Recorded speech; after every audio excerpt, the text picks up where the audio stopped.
Now let's listen to Stewart and Keith discuss the options and their recommended approach to this difficult problem.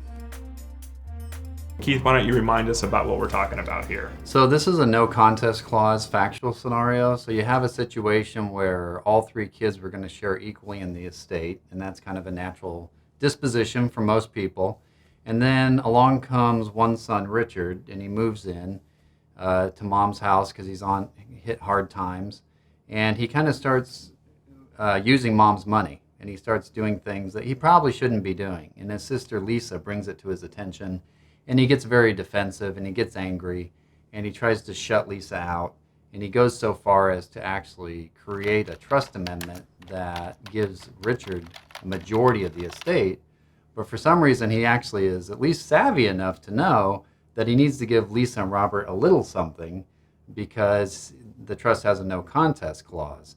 And of course, if you disinherit people and you give them nothing, it's very easy to contest. But by giving them something, hopefully they won't contest. So he gives each of them $50,000. He gets the rest of it, which is a substantial estate, a $3 million estate. He gets a bulk of it. And Lisa and Robert are none too happy about it. Okay. And I think I ultimately said we go ahead and we file a trust contest based upon undue influence. And what were your thoughts on that? I think that's right. I mean, I think the best claim here is undue influence. I think the problem for Robert and Lisa really is, do you want to risk $50,000? The idea is even if I lose the case, I'm losing $50,000. But the upside is, and I've got facts that are somewhat supporting me initially here in this case, chances are I've got my soaking wet dollar amount here is $1 million that I could get. Yeah, so if you file the case and you win, you're going to get $1 million. If you file the case and lose, but the court says, well, you had probable cause at least to file, you're still going to get your $50,000. If you file the case and lose and the court says you don't have probable cause, you're going to lose $50,000. Okay. Now, there's been, we have a good lawyer friend up north that we have a little bantering argument with, and that's whether the state of no contest clauses, are they alive? Are they dead? What are your thoughts on no contest clauses in a fact pattern like this? Well, in a fact pattern like this, no contest clause is most decidedly dead because you have enough facts here to establish probable cause. And in any event, if, for most people, if I were to tell them, look, I can't guarantee that the court's going to find probable cause. I think there is, but I don't know what a court's going to rule. Do you want to risk $50,000 to try to get $1 million? And these are good facts where I think we have a good shot of getting that $1 million. I think most people are going to say, yeah, let's take action. Let's sue. And for that reason, the no contest clause is dead. It's not doing anything to prevent litigation, and rightfully so, by the way, because why should Richard be allowed to get away with this because of a no contest clause? I mean, it's kind of a disservice to justice to allow Richard to get away with this. And so why shouldn't the no contest clause be dead in this area? No contest clauses didn't used to have this big probable cause hole in them.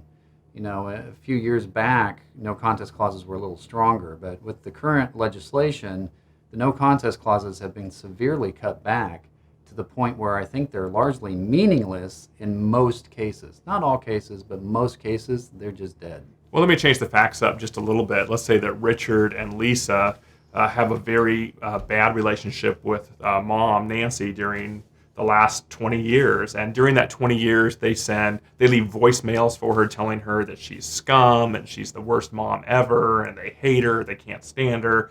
And we see this type of estate plan.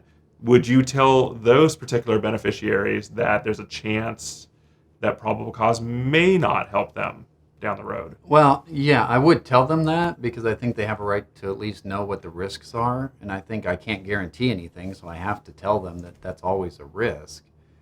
But of all the things you just said, none of it actually fits into the elements of undue influence, which is, was mom susceptible to undue influence, number one? And then the next three inquiries is, what did Richard do? What were Richard's actions here?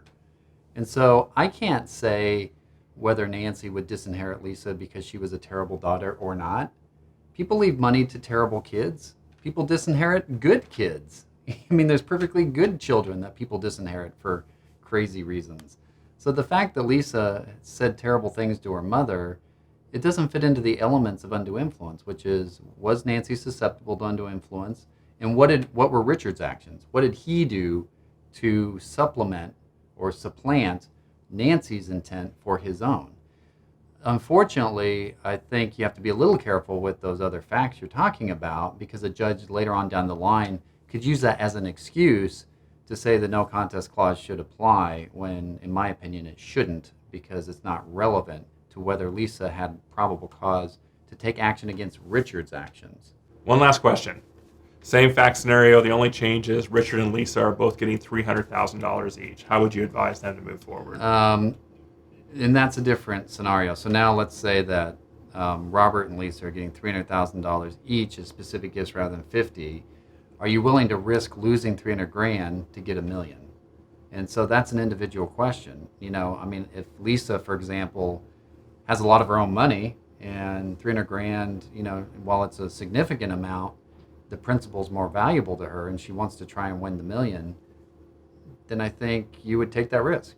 On the other hand, if $300,000 would allow Lisa to retire and live the rest of her life and not have to work, then maybe you don't take that risk. Maybe you take the safe bet and get your $300,000. And measuring that risk that you talk about, same facts, Richard and Lisa, good people, same facts in your hypothetical that you wrote. It's not the despicable ones that I changed. And there's $300,000. How large is that risk in your mind of the no contest clause being enforced against them? Not very large. I mean, I would say that you're talking about a risk that somewhere is between, maybe if I had to put a number on it, 10 to 15% chance that you're going to lose the $300,000. Because one of two things is going to happen. Well, one of three things, actually. You're going to go forward and you're going to win the case. You get $1 million. You're going to go forward, you're going to lose the case, but the judge is going to say, you have probable cause, you still get your $300,000.